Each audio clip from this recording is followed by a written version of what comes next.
BSF এর জালে ৩ বাংলাদেশি, একের পর এক বাংলাদেশি অনুপ্রবেশকারীর গ্রেফতারির খবর যখন সামনে আসছে তারই মধ্যে বিএসএফ এর হাতে ৩ বাংলাদেশি ধৃত।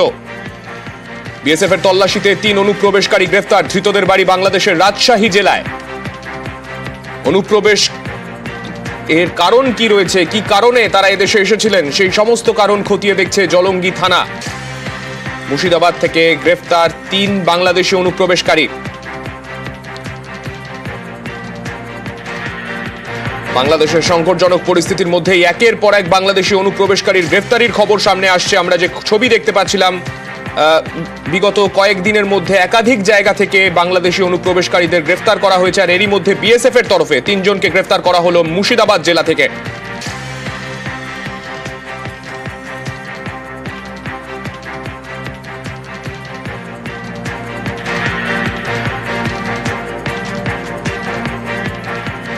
যে ৩ জনকে গ্রেফতার করা হয়েছে তাদের নাম কামাল হোসেন, শাহাদাত আলী ও হযরত আলী। এই ৩ জনেরই বাড়ি বাংলাদেশের রাজশাহী জেলার বিভিন্ন জায়গায়। বিএসএফ এর তরফে তাদেরকে আটক করার পর জলঙ্গি থানার পুলিশের হাতে তাদের তুলে দেওয়া হয়। কি কারণে অনুপ্রবেশ তা খতিয়ে দেখা হচ্ছে জলঙ্গি থানার তরফে। কোনো জঙ্গি কার্যকলাপ নাকি অন্য কোনো কারণ রয়েছে পেছনে, সেই সমস্ত কিছুই খতিয়ে দেখা হচ্ছে জলঙ্গি থানার তরফে।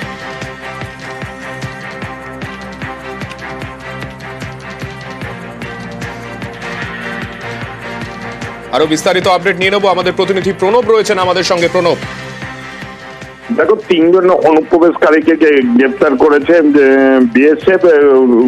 তোমার সীমান্ত দিয়ে পার হয়ে এই পারেই তোমার এসে লুকাবার চেষ্টা করেছিল। গোপন সূত্রে খবর পেয়ে বিএসএফ তল্লাশি শুরু করে, তারপরে কিন্তু ৩ জনকে গ্রেপ্তার করে। এরপরে জলঙ্গি পুলিশের হাতে তুলে দেয় এবং জলঙ্গি থানার পুলিশ কিন্তু গোটা ঘটনা তদন্ত করছে। কি উদ্দেশ্যে এই পারে এই জলঙ্গিতে এসেছিল সেটা কিন্তু পুরো তদন্ত করে দেখছে জলঙ্গি থানার পুলিশ।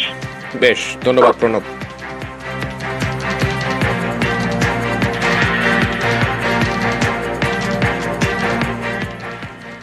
আর ইউনূসের জমানায় পাকিস্তানের সঙ্গে বাংলাদেশের ঘনিষ্ঠতা, তাই কি আবারও বাংলাদেশের মাটিকে ব্যবহার করে পাক অস্ত্র ঢুকছে পশ্চিমবঙ্গে?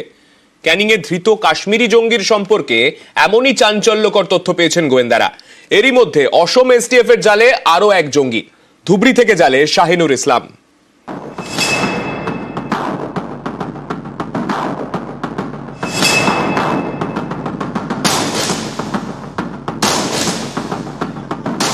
শনিবার ক্যানিংয়ে পুলিশের জালে ধরা পড়ে কাশ্মীরি জঙ্গি জাভেদ মুন্সি। জাভেদ নিষিদ্ধ জঙ্গি সংগঠন তেহরিকুল মুজাহিদিনের সদস্য। জঙ্গি ট্রেনিং পায় পাকিস্তানে। যত সময় যাচ্ছে এই কাশ্মীরি জঙ্গির সম্পর্কে একের পর এক চাঞ্চল্যকর তথ্য প্রকাশ্যে আসছে। তদন্তকারীরা জানতে পেরেছেন বেশ কয়েকবার পাকিস্তান থেকে নেপালে গিয়েছিল জাভেদ। ব্যবসায়ের ছদ্মবেশে নেপালে যাতায়াত করত। ব্যবসার আড়ালে নেপালে অস্ত্র কারবারে যুক্ত ছিল। নেপাল থেকে অস্ত্র পাচার করত ভারতে। ভারতে নাশকতার জন্য নেপাল থেকে জঙ্গিদের অস্ত্র পাঠাতো জাভেদ। সেই অস্ত্র ছড়িয়ে পড়ত ভারতের বিভিন্ন জায়গায়। একটা সময় পাকিস্তান থেকে বাংলাদেশ হয়ে এপার বাংলায় ঢুকতো পাক অস্ত্র। তারপর ছড়িয়ে পড়তো ভারতের নানা জায়গায়। বাংলাদেশে পালাবদলের পর সে দেশের সঙ্গে পাকিস্তানের ঘনিষ্ঠতা বেড়েছে। এই পরিস্থিতিতে পুরনো রুট দিয়ে ফের অস্ত্র ঢোকানোর ছক কষছে জঙ্গিরা। সেই কারণেই জাভেদকে ক্যানিংয়ে পাঠানো হয় বলে দাবি গোয়েন্দাদের।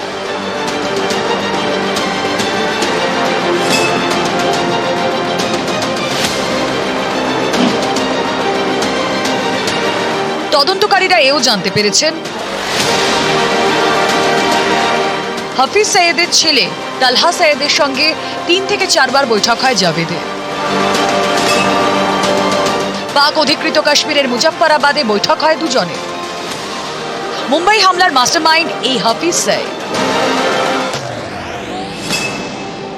২৫শে ডিসেম্বর গ্রেফতার ২ জঙ্গি। ৩ দিনের মধ্যে গ্রেফতার আরও এক। জঙ্গি দমন অভিযান অপারেশন প্রঘাতে ফের সাফল্য অসম এসটিএফ এর। এবার ধুবড়ি থেকে জালে শাহিনুর ইসলাম।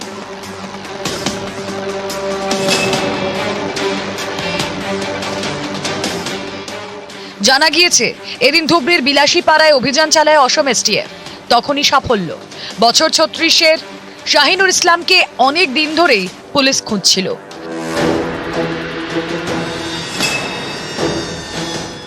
ধৃতের থেকে উদ্ধার হয় প্যান কার্ড, আধার কার্ড, পাসপোর্ট এবং আপত্তিজনক কয়েকটি বই। এসব পরিচয়পত্র জোগাড় হলো কিভাবে, পুরোটাই খতিয়ে দেখছেন তদন্তকারীরা। এর আগে 25শে ডিসেম্বর কোকরাঝাড় থেকে গ্রেফতার করা হয় আব্দুল জাহির শেখ এবং সাব্বির মির্ধাকে। দুজনেই আনসারুল্লাহ বাংলা টিমের সদস্য। সম্প্রতি ভারতের 3 রাজ্য থেকে আনসারুল্লাহ বাংলা টিমের 8 জঙ্গিকে গ্রেফতার করে অসম এসটিএফ। পশ্চিমবঙ্গ থেকে 2 জন, অসম থেকে 5 জন এবং কেরল থেকে 1 জন। এদের জেরা করেই জাহির ও সাব্বির নামে 2 জঙ্গির খোঁজ পায় অসম পুলিশ। তারপর এদিন ফের অপারেশন প্রঘাতে সাফল্য, ফের জঙ্গি জালে। নিউজ 18 বাংলা। ঘরে বাইরে চাপে, তার জেরে মোহাম্মদ ইউনূসের সুর এবার নরম। এবার তার ঘোষণা, সংস্কারের পরে ভোট নয়, সংস্কারের সঙ্গে সঙ্গেই বাংলাদেশে চলবে ভোটের প্রস্তুতি।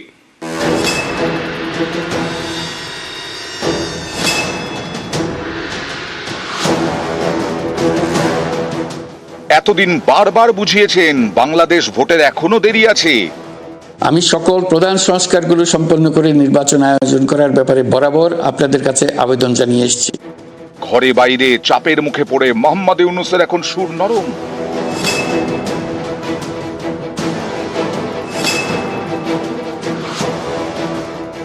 নির্বাচনের প্রস্তুতির কাজ মূলত নির্বাচন কমিশনের। সংস্কার ও নির্বাচনের প্রস্তুতি একই সঙ্গে চলতে থাকবে। নাগরিকদের নির্বাচনের তারিখ না পাওয়া পর্যন্ত এই প্রক্রিয়ায় সময় দিতে হয় না, কিন্তু সংস্কারের কাজে সকল নাগরিককে অংশগ্রহণ করতে হবে। 10 দিনেই সুর বদল, আগে সংস্কার পরে ভোট। এই অবস্থান থেকে সরে এলেন মোহাম্মদ ইউনূস। অনেকেই বলছেন এর থেকে স্পষ্ট ইউনূস সরকার ঘরে বাইরে কতটা চাপে। একদিকে সুর চড়াচ্ছেন হাসিনা। আজকে এমন একটা অবস্থায় পড়ে গেছে যেখানে বাংলাদেশটা মনে হয় যেন হায়নাদের দখলে চলে গেছে। দেশের মানুষের জীবনের নিরাপত্তা নাই, শান্তি নাই, পেটে খাবার নাই। সেই ধরনের একটা পরিস্থিতিতে মানুষকে জীবন কাটাতে হচ্ছে। এই অবস্থা থেকে দেশকে মুক্ত করতে হবে। আমরা যে বিশেষ করে আওয়ামী লীগ ক্ষমতা থাকতে বাংলাদেশের মানুষের যে সার্বিক অর্থসামাজিক উন্নতি আমরা করেছিলাম, তা সবই ধ্বংস করে দিচ্ছে। আবার যেন বাংলাদেশ এখন ভিক্ষুকা জাতীয় পরিণত হোক, সেই চক্রান্তটা এই করছে। অগাস্টে শেখ হাসিনার দেশত্যাগ, তারপর থেকে বাংলাদেশে অন্তর্বর্তী সরকার, নেতৃত্বে নোবেলজয়ী মোহাম্মদ ইউনূস। হাসিনা বিরোধী আন্দোলন এবং অন্তর্বর্তী সরকার করতে বড় ভূমিকা নেয় বিএনপি। সেই বিএনপির দাবি দ্রুত ভোট করাতে হবে, কিন্তু ভোটের আগে দেশে সংস্কারের প্রয়োজন বলে ঘোষণা করেছিলেন ইউনূস, যা মানতে নারাজ বিএনপি। তাদের প্রশ্ন, ভোট এত দেরিতে হবে কেন? বিএনপির দাবি, আগে ভোট পরে সংস্কার। পদ্মাপাড়ের সংস্কার হবে নির্বাচিত সাংসদদের হাত দিয়ে। নির্বাচন অতি সত্বর হওয়া দরকার। একটি নির্বাচিত সরকার যত তাড়াতাড়ি ক্ষমতায় আসবে, যে বাংলাদেশের বর্তমান অর্থনৈতিক, সামাজিক, রাজনৈতিক এবং বৈদেশিক যে বিষয়গুলো আজকে আমরা সম্মুখীন হচ্ছি, সেগুলো একটা নির্বাচিত সরকারের পক্ষে দ্রুত সমাধান দেওয়া সম্ভব। সেটা একটি সংসদ সরকারের মাধ্যমে আমাদের এই কাজগুলো করতে হবে। সংস্কার করতে হবে সংসদে। ইউনূস সরকারের প্রেস সচিব জানিয়েছিলেন বাংলাদেশে সাধারণ নির্বাচন হবে 2026-এর জুন মাসের মধ্যে। এ নিয়ে বাংলাদেশে অনেকেরই আপত্তি। মাননীয় প্রধান উপদেষ্টা বলেছেন আগামী বছরের শেষে অথবা তারপরের বছরের মধ্যখানের ভিতরে একটা নির্বাচন অনুষ্ঠিত হতে পারে। আমরা বলবো ক্রমান্বয়ে সুস্পষ্ট ঘোষণাটাও দিয়ে দিন। ঘোষণাটা হলে এদেশের মানুষের মধ্যে একটা আস্থা তৈরি হবে যে এই সরকার আবার মঈন ফখরের সরকারের মতো নতুন দল গঠন করে ক্ষমতায় বসার অভিলাষ প্রকাশ করবে না। মেরুদণ্ডহীন উপদেষ্টা পরিষদ দিয়ে মোকাবেলা করা যাবে না। আপনারা যদি সহায়তা দিতে ব্যর্থ হন, জানুয়ারিতে আমরা প্রধান উপদেষ্টার কার্যালয় ঘেরাও করবো। এই মাজা ভাঙ্গা, কোমর ভাঙ্গা মেরুদণ্ডহীন উপদেষ্টা পরিষদ দিয়ে মোকাবেলা করা যাবে না। জাতীয় সরকার করতে হবে, তারা শুনলেন না। ঘরে এরকম চাপ, বাইরে থেকেও চাপ। একদিন আমেরিকা কড়া বার্তা দিচ্ছে, তো আরেকদিন বাংলাদেশে যাচ্ছেন রাষ্ট্রসংঘের প্রতিনিধিরা। ঘরে বাইরে এই চাপের মুখে ভোট নিয়ে এবার সুর বদল মোহাম্মদ ইউনূসের। আমি সকল প্রধান সংস্কারগুলো সম্পন্ন করে নির্বাচন আয়োজন করার ব্যাপারে বরাবর আপনাদের কাছে আবেদন জানিয়ে এসেছি। নির্বাচনের প্রস্তুতির কাজ মূলত নির্বাচন কমিশনের। সংস্কার ও নির্বাচনের প্রস্তুতি একই সঙ্গে চলতে থাকবে। নিউজ 18 বাংলা।